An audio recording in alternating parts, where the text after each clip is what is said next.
Yo, yo, yo, yo, yo. Good morning, good morning, good morning. I apologize for the late start, having some technical difficulties over on this end. I'm on Safari. My Google Chrome kicked me out of my trading view. It wouldn't let me log back in. The two-factor authentication wasn't sending me a code. So hopped over to Safari. Thankfully, it let me into my account. And then on top of that, I'm not able to log into my Top Step for whatever reason. It just says error. So I guess I'm just trading on MetaTrader today. But yeah, so that's kind of what I was trying to figure out quick before we started the session. But all good. I guess I'll just have to make do. But good morning, good morning. Hopefully you guys are doing well. Let's see what we get here with ES. We've got ES and we've got NASDAQ both sweeping these highs. Now I would like to see if we can get some displacement to the downside after sweeping this buy side. There is displacement here. And I see a couple people just posted in the Discord that they were trying to get this fair value gap for buys. But yeah, at this point, 9 a.m. So we're sweeping this buy side right now. I'd like to see us play off this liquidity sweep to the downside, which I'm kind of bearish anyway, to be honest with you. We're taking this buy side, filling this fair value gap. I mean, I believe we're going to be pretty bearish. I think we're bearish on the 1 hour as well. Yeah, for the most part. Minus this one little candle. This one candle just broke structure here, but I mean, overall, I would say we're bearish. So let's see. Let's see. But yeah, that's kind of what I'm thinking right now. Let's get some displacement to the downside and let's take this puppy down. I would say that this little volume imbalance could be a gap that we could play, but there's not really any other structure to, like, you know, if you're waiting for like a market structure shift, there isn't really any structure that we can, you know, say that, hey, we're shifting structure or we're breaking structure to add to that. This is just more so a reaction off of the liquidity sweep, in my opinion. So if we had like structure right in here, for example, that was being shifted underneath of, then I'd be willing to probably play this, just for the record. But holy shit, if we shift below here though and we start working back up into these gaps, then we can play it for sure. But oh jeez. Well, otherwise, yeah, 9 a.m. Let's mark this up quick. That's 8:58. But yeah, in this macro so far, this is the run on liquidity. Took this high, took these highs, filled the fair value gap on the 15-minute. Would like to see us, yeah, either shift below here and then give us a pullback into a gap. Because I think if we try to play shorts right now, I mean, this could just be, you know what I mean? We could be right in no man's land, which is, you know, we could end up be catching a continuation up potentially. So I don't want to put us in that type of a trade.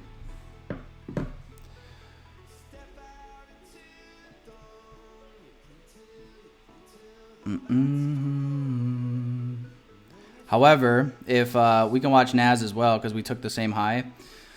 However, we've kind of got some structure here now, right? We put in a new low because we put a bullish candle in. Like if we shift below this and like ES just takes off and doesn't give us a chance, perhaps we could find an entry on NASDAQ then to get short in a gap. But hopefully we can get something to form here on ES that can give us a good entry point. I just don't really necessarily like this price action here on the 1 minute. I guess there is a gap right here on this is the 3-minute chart. This candle closes in 55 seconds. So we could play this as well, guys. As long as this candle closes without doing anything crazy, could play a pullback into here on the 3-minute.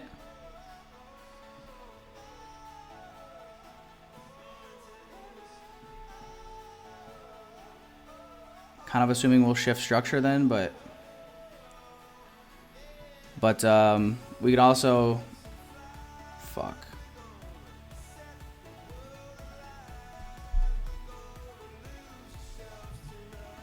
Bro.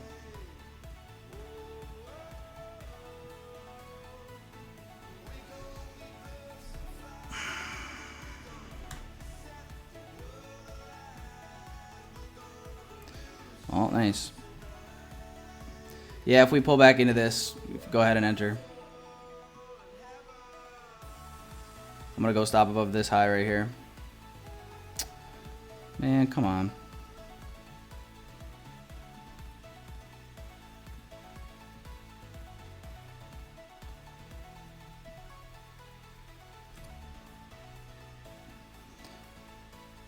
Too much jumping around, I guess.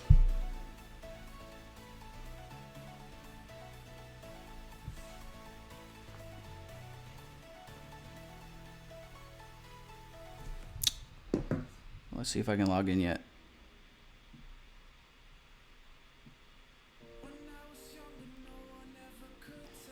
It's not even right.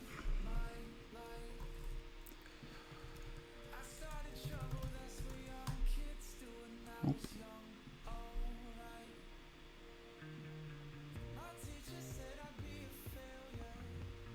Yeah, just met a trader for me today. I will leave it up to you guys which one you guys want to participate in. If they both hit at the same time. Personally, I kind of want to see NASDAQ pull up into this gap one more time. Can I see the setup on GBPUSD in chat? I think so. Yeah, let me see here. Copy link. Oh, let me just send this actually in Discord. I don't know if maybe you meant Discord, but yeah, I'll send it in Discord, and I'll send it in the Zoom chat if that's what you meant.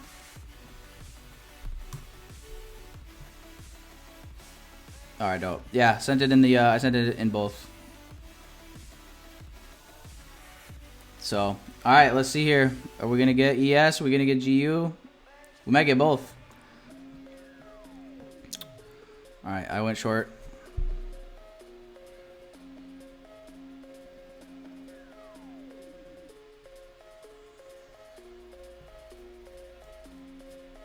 So, we're in it to win it. Let's see here quick. I need to mark 5 points right here.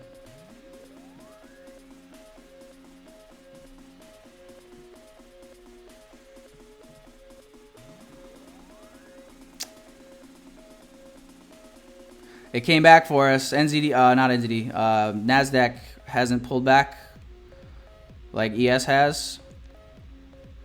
Obviously, we already know that we missed this move on NAS originally right here, but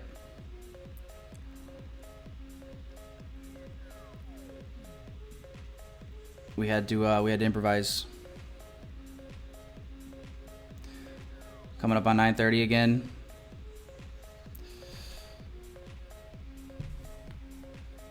Hopefully 9:30 can run us to the downside here.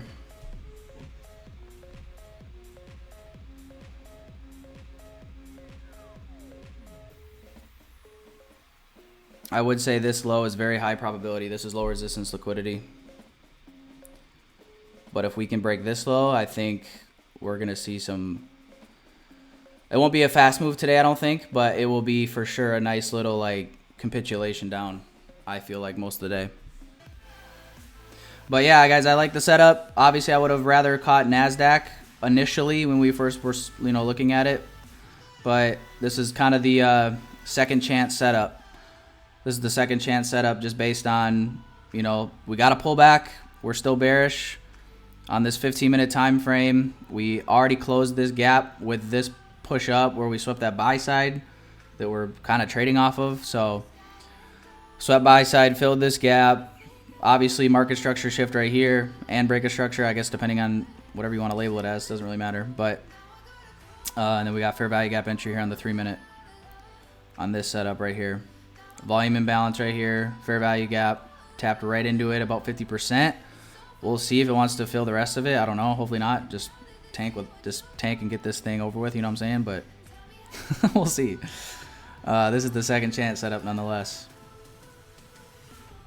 This was the first setup that I wasn't watching it. I'll switch in charts. Get ready to partial. Get ready to partial. My alert never triggered on GU, so we must not be pulling back to it.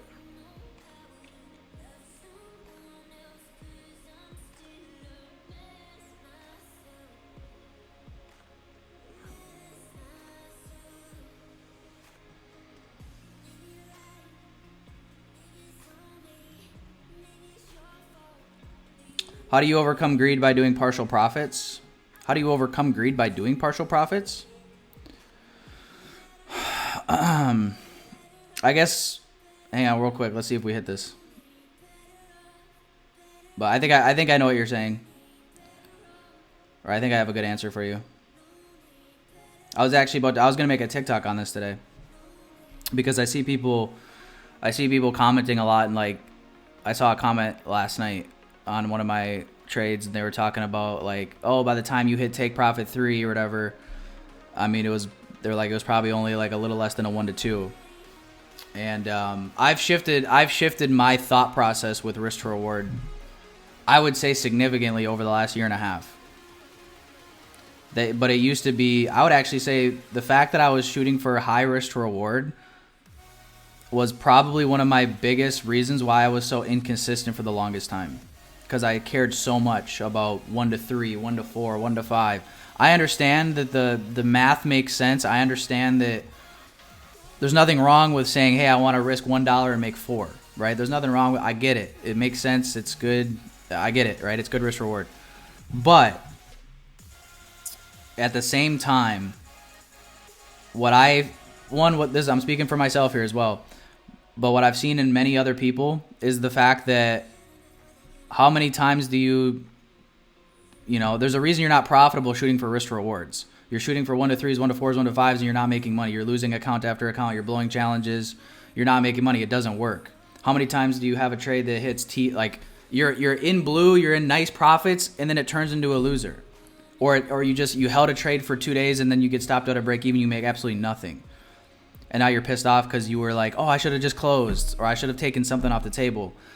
And so I'm speaking a little bit for myself, obviously, and not everybody might not feel that way or have that problem. But from what I experienced and what I've seen plenty of other people experience, that 100, like, that happens so often, and it just fucks with people psychologically and emotionally.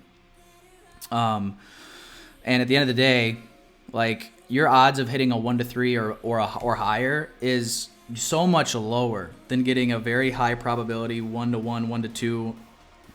And I get that, like, you know, you don't need a high win rate if you're getting good risk to reward, but you might need a high win rate so you don't blow your account to smithereens because you're getting emotional, because you keep having that, what I kind of just explained, you're having that happen so often, it messes with you.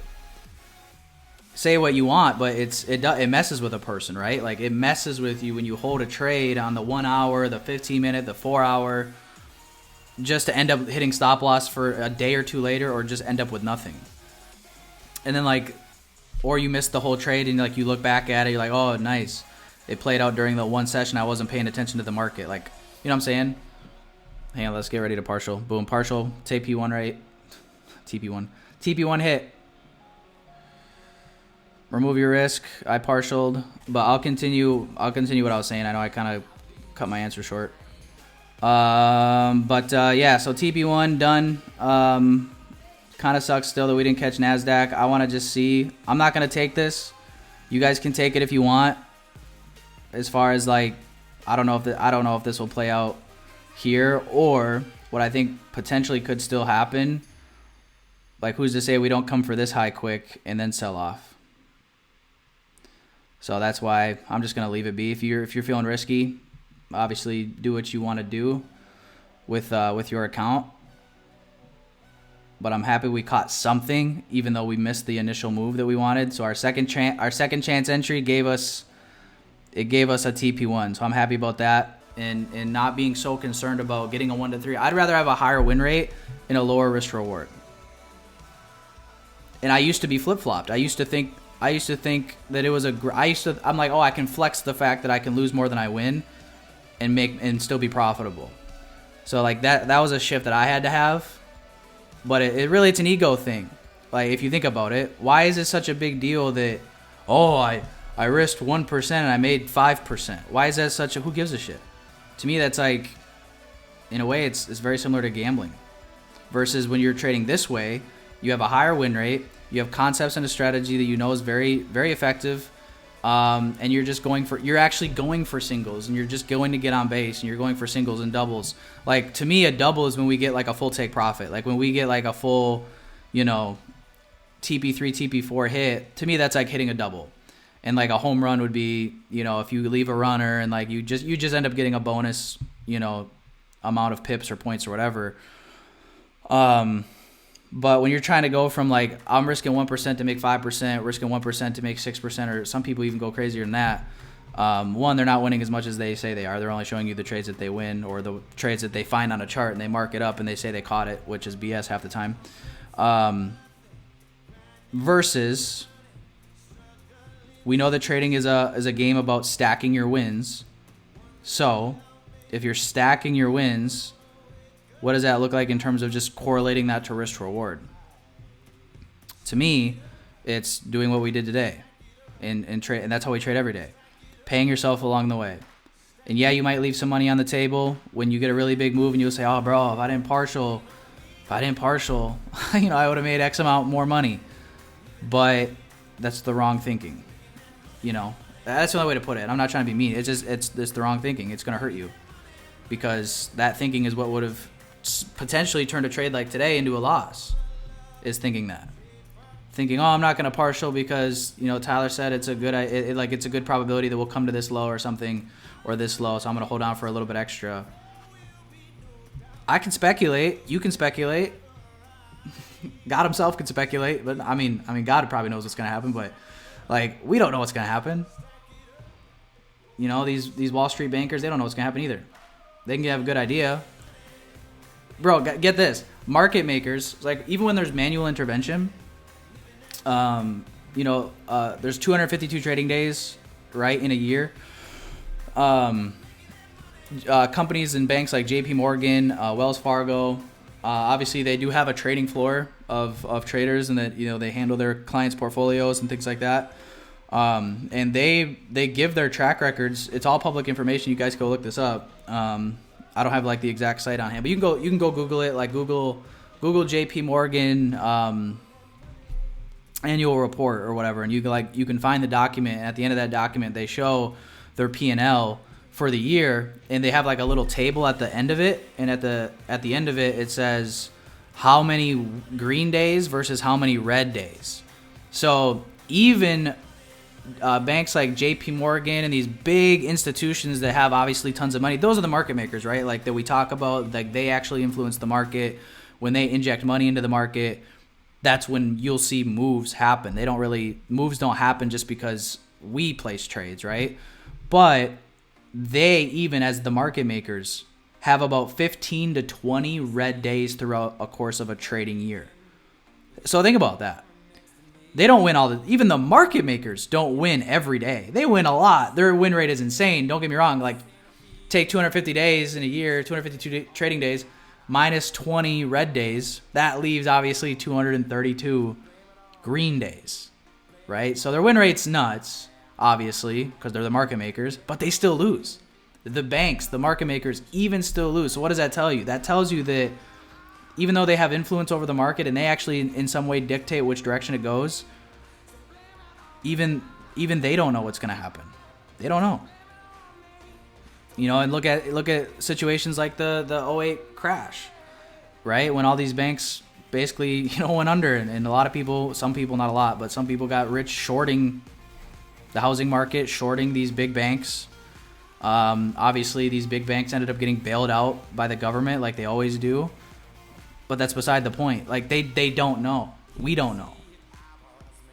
We can speculate and say there's a good chance that this might happen. That's all we can do, though. What we can't control, however, is when and where we pay ourselves. And I just know for me, emotionally and psychologically, it's counterproductive aiming for and being so stuck on 1 to 3, 1 to 4, 1 to 5, etc. So that's kind of my rant for the day. But I'm with you. If you partial, you will get paid more consistently. You can make up for bigger dollars with lot size. Yeah, I mean, just that's how I would say, man. Just, you know, go for the small wins, stack up your wins, even if they're small. I get it. Like, you know, if you risk 1%, you hit, like today we hit TP1 half our position off, and then you're break even and you made a 0.5%.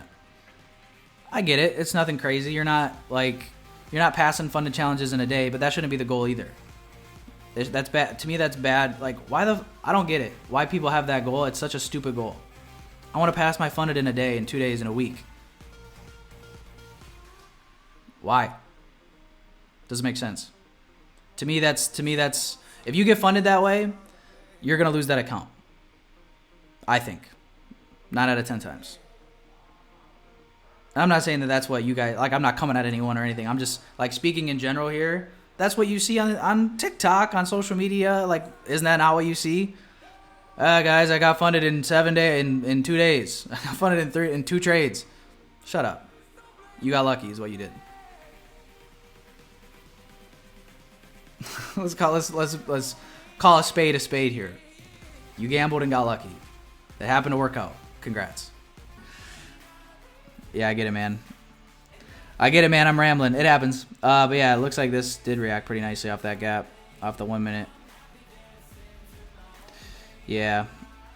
Obviously, I didn't take it. We'll see. But yeah, that's a nice reaction. If it displaced again, shifted below structure right here on the 1 minute. I'll let you guys know if I see something during PM session. I just don't see there being a whole lot of action today, with being there no news and being the day before CPI.